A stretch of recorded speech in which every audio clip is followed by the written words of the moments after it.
Halo semuanya, berjumpa lagi dengan saya, Mia Juliana.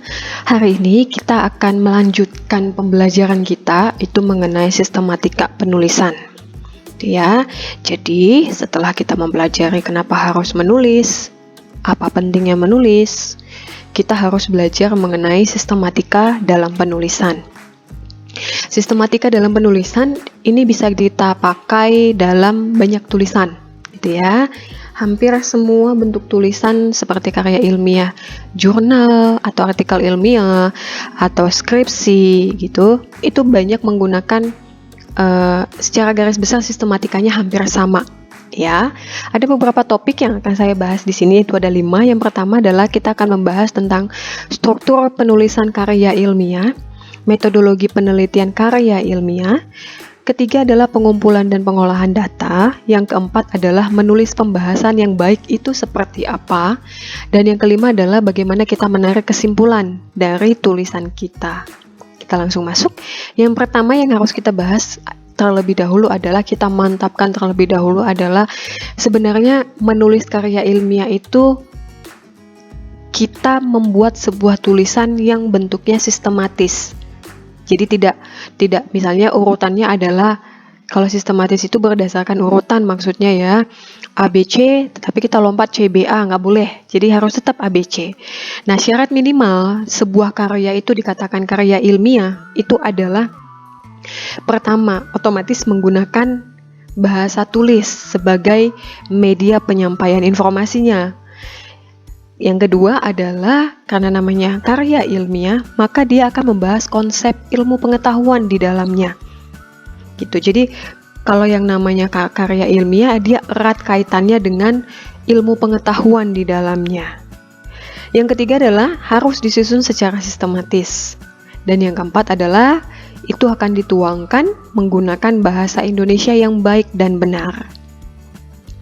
Ada beberapa jenis karya ilmiah. Yang pertama adalah yang perlu kita ketahui, artikel ilmiah. Sebenarnya karya ilmiah banyak ya, cuman yang memang lebih close ke kita, lebih dekat ke kita itu adalah yang pertama artikel ilmiah. Artikel ilmiah banyak disebut sebagai publikasi ataupun jurnal. Nah, artikel ilmiah ini itu berisi tentang penelitian ataupun penjelasan terhadap sebuah atau suatu ilmu pengetahuan. Kita bisa menyajikan temuan-temuan peneliti ataupun peneliti lain dengan mereferensikan karya dari yang kita gunakan pada topik yang sama atau bidang studi yang sama. Yang kedua adalah makalah. Nah, kalau makalah itu sendiri sama, kita juga menyajikan sebuah masalah, kita membahas sebuah masalah, tetapi pembahasannya itu berdasarkan data yang ada di lapangan dan dia lebih bersifat empiris dan objektif. Gitu ya, karena memang data yang diperoleh dari lapangan otomatis harus bersifat objektif. Yang ketiga adalah skripsi, boleh tesis ataupun disertasi. Nah, ini merupakan sebuah karya tulis resmi untuk menyelesaikan syarat pendidikan S1, S2, dan S3 untuk disertasi. Nah, struktur penulisan itu pada dasarnya adalah yang pertama, terdiri dari pembukaan. Pembukaan isinya apa saja? Pada dasarnya pembukaan itu seperti judulnya, kata pengantarnya, daftar isinya, ucapan terima kasih, serta lembar-lembar lain. Maksudnya di sini adalah apakah lembar pengesahan ataukah terkadang ada orang-orang yang membuat quote terlebih dahulu gitu ya, itu termasuk ke dalam pembukaan. Yang kedua saya bagi menjadi bagian isi. Bagian isi itu adalah bagian intinya dari penulisan. Isinya apa saja? Pertama adalah pendahuluan yang terdiri dari latar belakang, rumusan identifikasi masalah, lalu dirumuskan. Jika ingin membuat batasan, ya dibuat batasan masalahnya, tujuan dan manfaat penelitian itu apa. Yang kedua adalah kajian pustaka, biasanya bab 2 gitu ya, kajian pustaka atau literatur penelitian. Silahkan dipilih yang mana saja, sama aja karena artinya kajian pustaka artinya pustaka yang kita gunakan kita kaji. Literatur artinya kita menggunakan penelitian-penelitian terdahulu yang memang sebidang dengan apa yang kita teliti. Yang ketiga adalah metodologi penelitian. Selanjutnya pembahasan, kesimpulan dan saran sebagai yang terakhir yang menutupi bagian isi. Dan yang terakhir adalah penutupan. Nah, penutupan ini biasanya pasti ada daftar pustaka ya atau referensi. Selanjutnya adalah ada beberapa yang menuliskan riwayat hidup atau biografi penulis serta lampiran-lampiran. Lampiran kita berhitung. Kalau kita menggunakan wawancara maka lampiran daftar pertanyaannya dan daftar jawabannya. Nah, selanjutnya kita akan masuk ke metodologi penelitian. Sebenarnya metodologi penelitian itu adalah cara untuk untuk melakukan penelitian. Gitu ya. Jadi saya katakan bahwa sebenarnya metodologi penelitian itu adalah kita menampilkan pengetahuan yang berisi cara ataupun metode penelitian kita, science of methods-nya. Sehingga saya akan berikan tanda petik bahwa metodologi penelitian itu adalah totalitas cara. Jadi semua cara yang kita gunakan, tidak ada cara yang misalnya kita menggunakan cara A tetapi kita secara tersirat menggunakan cara A, itu nggak boleh. Semua cara, sehingga saya tulis adalah totalitas cara. Artinya semua cara apapun itu yang kita gunakan untuk meneliti dan menemukan kebenaran itu tertuang di dalam metodologi penelitian. Ya, isinya apa saja? Metodologi penelitian secara garis besar berisi tentang batasan konsep kita, definisi variabel, gitu ya. Ada yang terkadang menuliskan objek penelitian, variabel penelitian atau definisi variabelnya, lalu tempat dan waktu dan lokasi penelitian itu boleh. Selanjutnya adalah validitas dan reliabilitas instrumen yang kita gunakan. Jadi ketika kita menggunakan sebuah instrumen wawancara, instrumennya apa saja gitu, itu harus dinyatakan dulu bahwa ini valid nggak pernyataannya, valid nggak pertanyaannya, serta diukur reliability-nya ya. Supaya apa? Supaya instrumen yang kita gunakan dianggap ini layak atau reliability gitu ya, layak memang untuk digunakan sebagai instrumen di dalam penelitian, sehingga ketika kita melakukan penelitian itu wajib divalidasi dan diuji reliabilitasnya. Ada cara-caranya untuk melakukan validasi dan reliabilitas ini. Yang ketiga adalah berisi juga tentang teknik pengumpulan data serta analisis datanya. Jadi bagaimana kita mengumpulkan data serta bagaimana kita menganalisis data itu juga tertuang di dalam metodologi penelitian. Yang keempat, secara garis besar metodologi penelitian juga berisi tentang sampel ataupun populasi. Ya, dan teknik kita mengumpulkan sampel serta populasi itu. Teknik pengumpulan data, saya katakan bahwa ada 3 teknik yang kita lakukan untuk mengumpulkan data. Yang pertama adalah melakukan wawancara. Ini juga salah satu cara kita untuk mengumpulkan data. Melakukan wawancara artinya kita mengajukan pertanyaan kepada narasumber ataupun responden. Nah, wawancara ini terbagi atas 3, wawancara terpimpin, bebas, dan bebas terpimpin atau gabungan keduanya. Wawancara terpimpin itu apa? Wawancara terpimpin itu artinya adalah daftar pertanyaan atau kegiatan wawancara itu sudah memiliki daftar pertanyaan yang disusun terlebih dahulu. Jadi dia lebih terarah, teratur. Nah, kalau wawancara bebas itu kebalikan dari wawancara terpimpin. Pertanyaan itu on the spot keluarnya. Jadi si peneliti sudah membayangkan apa saja yang akan apa saja informasi yang saya butuhkan, sehingga itu yang akan saya tanyakan kepada responden ataupun narasumber. Dan yang ketiga adalah bebas terpimpin, yaitu gabungan keduanya. Bisa saat itu ada beberapa pertanyaan yang memang sudah diajukan dan bisa lebih meluas sifatnya ataupun bebas. Yang kedua, teknik mengumpulkan data yaitu dengan cara observasi atau melalui pengamatan. Bahasa mudanya adalah observasi. Ini kita melakukan pengamatan secara langsung gitu ya, menggunakan penelitian itu sendiri, apakah di laboratorium gitu ya, melakukan eksperimen ataupun percobaan di laboratorium. Observasinya bisa bersifat partisipasi dan observasi yang tidak terstruktur. Maksudnya partisipasi adalah kita melakukan pengamatan di mana kita juga berpartisipasi di dalamnya. Jadi kita mengamati fenomena-fenomena masyarakat sekitar. Karena itu partisipasi karena memang kita ada di dalamnya. Kalau observasi tidak terstruktur, artinya adalah observasi yang memang kita melihat gejala-gejala yang terjadi ketika kita melakukan observasi seperti di laboratorium. Ada gejala-gejala yang muncul ketika kita melakukan eksperimen. Nah, itu namanya observasi yang tidak terstruktur. Jadi kalau misalnya kita mau melakukan penelitian dengan mengamati di laboratorium, masuklah ke teknik pengumpulan datanya dengan cara observasi. Yang ketiga adalah dengan melakukan dokumentasi atau literatur kajian ilmiah gitu ya, atau kajian ilmiah. Jadi data yang kita kumpulkan itu berasal dari dokumen ataupun tulisan serta catatan ataupun yang memang dibuat oleh seseorang atau yang memang bersifat resmi. Ini bisa kita ambil datanya dari laporan K atau dari penelitian orang lain yang memang datanya itu lebih bersifat resmi yang sudah dipublikasi. Selanjutnya, setelah kita mengumpulkan data, otomatis kita harus mengolah data. Ada beberapa tindakan yang bisa kita lakukan dalam mengolah data. Yang pertama adalah kita reduksi atau mengedit gitu ya. Reduksi ataupun kita melakukan editing gitu. Artinya kita memilih mengedit, mereduksi, menyederhanakan dan mentransformasi data kita yang sifatnya mentah menjadi data yang memang kita bisa pakai sesuai kebutuhan kita. Sebagai contoh, ketika kita melakukan mendapatkan data di laboratorium mengenai pengamatan suhu, itu kan ada beberapa kali rancangan percobaan gitu ya.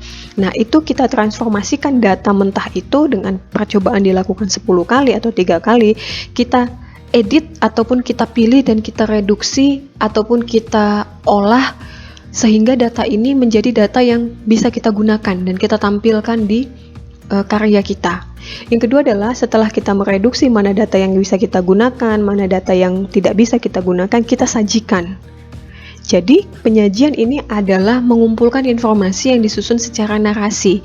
Jadi kita kembangkan apa yang sudah kita dapat, lalu kita sajikan bisa dalam bentuk grafik, tabel, gambar gitu ya. Dan kita narasikan, kita deskripsikan, kita lakukan untuk menjelaskan apa yang kita maksud di dalam data kita dan kita tampilkan dalam bentuk tabel. Tujuannya apa? Supaya kita memudahkan untuk menarik kesimpulan dan mengambil keputusan. Yang ketiga adalah verifikasi. Nah, verifikasi ini banyak terjadi pada pengolahan data yang sifatnya kualitatif datanya. Ya. Nah, verifikasi ini artinya adalah kita memastikan kembali data ini valid enggak. Itu ya. Jadi sehingga saya katakan bahwa verifikasi ini kita banyak gunakan di data yang bersifat kualitatif. Selanjutnya, saya masuk ke analisis data. Nah, teknik analisis data ini sebenarnya ada, kalau saya sampaikan di sini deskriptif, regresi, faktor, dan satu lagi sebenarnya adalah komparasi. Dan ini hampir sejalan lah dengan analisis faktor, gitu ya. Nah, analisis data yang pertama adalah analisis yang deskriptif. Deskriptif artinya kita mendeskripsikan gambaran data yang memang sudah kita gunakan, yang gambaran data yang memang kita sajikan. Biasanya analisis deskriptif ini akan lebih banyak digunakan jika data yang diperoleh itu volumenya besar, seperti data sensus penduduk, data pengolahan sampah, data timbulan, misalnya banyak gitu, timbulan apapun yang si volume datanya itu besar, sehingga kita melakukan deskriptif secara mengeneralisir gitu ya hasil dari data kita. Yang kedua adalah analisis regresi, artinya analisis yang memang menentukan hubungan sebab akibat menggunakan regresi, adakah regresi linear gitu ya, banyak analisis regresi. Jadi kita menentukan hubungan sebab akibat antara satu variabel dengan variabel lainnya. Biasanya analisis regresi ini banyak kita gunakan untuk memprediksi kecenderungan ataupun tren di masa yang akan datang. Jadi ketika kita mau mengestimasi di masa mendatang, kita akan lebih banyak menggunakan analisis regresi. Yang ketiga adalah analisis faktor. Dan saya katakan tadi ada analisis komparatif. Nah, kalau analisis faktor itu dia akan menentukan faktor-faktor yang menjelaskan korelasi dari indikator yang kita observasi. Jadi hubungannya apa saja gitu ya dari indikator yang kita observasi. Sementara kalau analisis komparatif artinya kalau di faktor kita menentukan hubungannya, komparatif kita mencari perbandingannya biasanya kalau misalnya kita menggunakan ANOVA, nah itu namanya analisis komparatif. Ya, jadi analisis data adalah deskriptif yang mendeskripsikan gambaran data, mencari dengan menentukan hubungan sebab akibat atau menggunakan regresi, lalu menggunakan faktor dan bersifat komparatif. Nah, selanjutnya kita masuk ke part bagaimana membuat sebuah pembahasan yang benar. Saya membuat ada 5 hal yang bisa kita gunakan ketika kita mau menulis sebuah pembahasan. Yang pertama adalah gunakan bahasa yang baku. Bahasa yang utama adalah bahasa Indonesia yang baik dan benar, gitu ya. Tidak ada yang disingkat-singkat. Penggunaan tanda titik komanya juga betul, gitu. Jadi bahasa yang digunakan adalah bahasa yang baku karena memang sifatnya kita menulis untuk sebuah karya yang sifatnya ilmiah. Yang kedua adalah menggunakan bahasa yang denotatif. Denotatif maksudnya tidak memiliki makna yang ganda. Jadi kita jangan membuat sesuatu yang sifatnya ambigu, membuat orang lain bingung ketika membacanya. Gunakan makna yang lugas, tidak yang mengandung konotatif, gitu ya. Yang ketiga adalah bersifat kohesif dan koheren. Jadi menggunakan bahasa yang memang memiliki hubungan dan saling mendukung. Itu ketika kita membuat sebuah paragraf, buatlah paragraf pembahasan itu yang memiliki hubungan satu dengan yang lainnya. Jadi paragraf atas dengan paragraf bawah itu memiliki hubungan dan sifatnya koheren atau saling mendukung satu dengan yang lainnya. Yang keempat adalah konsisten. Konsisten di dalam menggunakan satuan kata. Konsisten dalam menggunakan ketika kita menggunakan sebuah kata berawalkan kapital, maka konsisten ke bawahnya harus kapital. Jadi konsistensi itu perlu. Ya. Dan yang terakhir saya katakan bahwa sifatnya kuantitatif. Artinya ketika kita membahas, usahakan yang kita tampilkan bersifat numerik, gitu ya. Jadi kalau misalnya baik itu data kualitatif, baik itu data kuantitatif, ketika kita membahas, usahakan kita menampilkan sesuatu yang sifatnya bisa terukur, kuantitatif gitu ya, bisa disajikan di dalam bentuk angka. Jadi kalau kita mengatakan, oh ternyata dari hasil yang saya lihat bahwa dari hasil pengamatan ditemukan bahwa pertumbuhannya kecil. Kecil ini apa? Dia bisa bersifat yang kecil seperti apa maksudnya? Kecil, lalu kita bikin tingginya 75 cm. Nah, itu bersifat kuantitatif. Jadi ketika orang membaca, orang sudah bisa membayangkan, oh cuma segini dari angka yang kita tampilkan. Gitu ya. Jadi kalau menulis pembahasan, gunakanlah bahasa yang baku, bahasa yang tidak bermakna ganda, menggunakan bahasa yang saling berhubungan paragrafnya satu dengan yang lain dan saling mendukung, konsistensinya juga dijaga, serta bersifat kuantitatif atau yang dapat diwakilkan dengan numerik ataupun angka. Dan yang terakhir adalah kita akan membuat tentang kesimpulan. Bagaimana menarik kesimpulan, gitu ya. Nah, kesimpulan pada dasarnya kita tarik yang pertama adalah kesimpulan kita berdasarkan topik masalah kita, masalah penelitian kita. Itulah kenapa kita perlu merumuskan masalah, sehingga itu yang akan kita bahas di kesimpulan kita. Ketika kita membuat masalah itu ada 4, maka kesimpulan kita wajiblah juga 4. Artinya apa? Masalah saya yang A kesimpulannya ini, masalah saya yang B kesimpulannya ini, masalah saya yang C kesimpulannya ini, serta masalah saya yang D kesimpulannya ini. Begitu seharusnya membuat kesimpulan.